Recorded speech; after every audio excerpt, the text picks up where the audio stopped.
रुचि बहुत ही होशियार और पढ़ने में अच्छी लड़की थी। उसका पढ़ाई में बहुत मन लगता था। उसके पिता का सपना था कि वो अपनी बच्ची को आईपीएस बनाए और रुचि बहुत मेहनत से पढ़ाई करती थी, लेकिन भगवान को कुछ और ही मंजूर था। रुचि पढ़ने में तो अच्छी थी ही, वह घर का काम भी बहुत अच्छे से करती थी। रुचि अपनी माँ के साथ किचन में अपनी माँ का हाथ भी बटाती थी। रुचि अपनी मम्मी से बहुत प्यारी प्यारी बातें भी क्या करती थी। वो हमेशा बहुत खुश रहती थी, लेकिन भगवान को कुछ और ही मंजूर था। और एक दिन अचानक ट्रेन हादसा होने से रुचि अपने मम्मी पापा को दोनों को खो दी। वह बहुत परेशान होने लगी। रुचि का तो रुचि अकेली गुजर गया। उस बेचारी को कुछ समझ में नहीं आ रहा था। वो बहुत परेशान हो गई। रुचि उस हाथ से एकदम टूट गई थी, लेकिन बेचारी बेसहारा होकर वो करती भी क्या।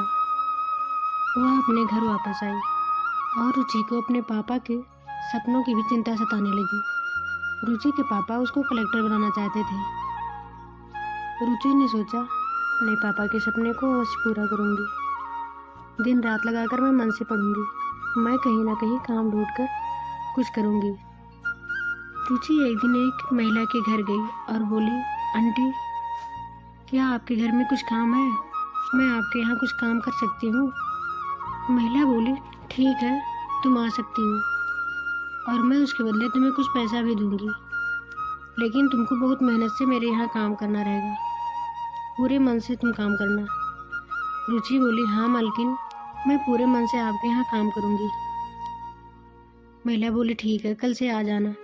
रुचि दूसरे दिन से ही काम पर आने लगी और वह बहुत मन लगा के काम करती थी। रुचि जब ये बात अपनी सहेलियों को बताई, उसकी सहेलियाँ उस पर बहुत हंसने लगी।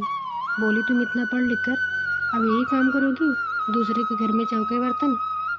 रुचि ने कहा, कोई काम छोटा बड़ा नहीं होता है, बस हमको मेहनत और लगन से करना चाहिए। मालकिन बोली, रुचि, कल तुम्हें जल्दी आना है, मेरे यहाँ कुछ मेहमान आने वाले हैं, मैं तुमको उसके लिए एक्स्ट्रा पैसे दे दूंगी। रुचि बोली, ठीक है मालकिन, मैं आ जाऊंगी, लेकिन मुझे उसके बदले पैसे मत देना। मुझे भैया की कुछ किताब दे देना, मैं जिसे तैयारी करके फिर उनको लाकर दे दूंगी। मालकिन बोली, ठीक है, तुम कल टाइम से आ जाना। रुचि दूसरे दिन टाइम से पहले ही आ गई और उनके यहाँ जितने भी गेस्ट आए थे उनका बहुत ही अच्छे से ध्यान दिया और बहुत ही उनका ध्यान भी दिया।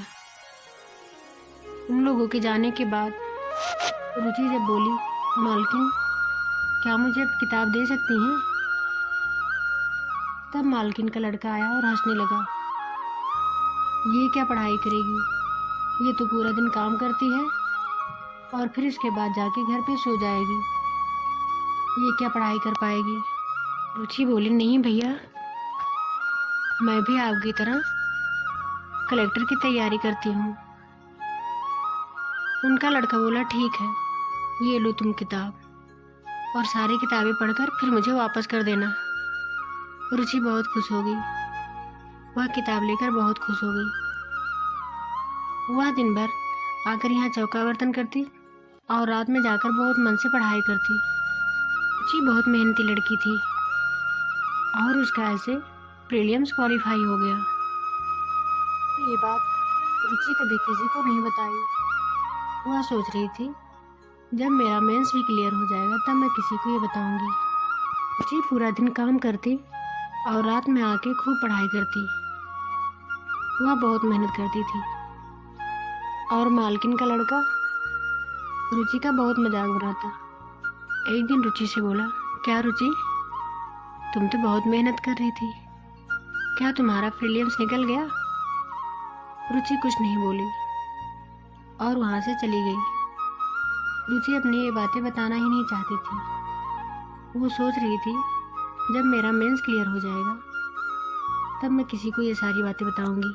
धीरे धीरे टाइम बीतता गया और रुचि के मेंस का डेट भी आ गया। रुचि का मेंस भी पहली बार में ही क्लियर हो गया।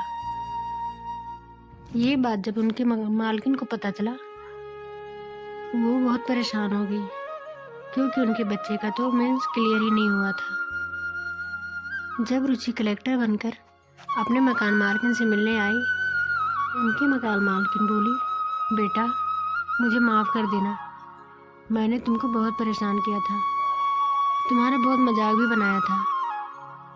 उसने कहा, नहीं मालकिन, इसमें आपकी कोई गलती नहीं है, उस टाइम मेरी मजबूरी थी, लेकिन कभी किसी की मजबूरी का मजाक नहीं उड़ाना चाहिए। आज मुझे अपने आप पर गर्व है, मैं अपने पापा के सपनों को साकार पाई।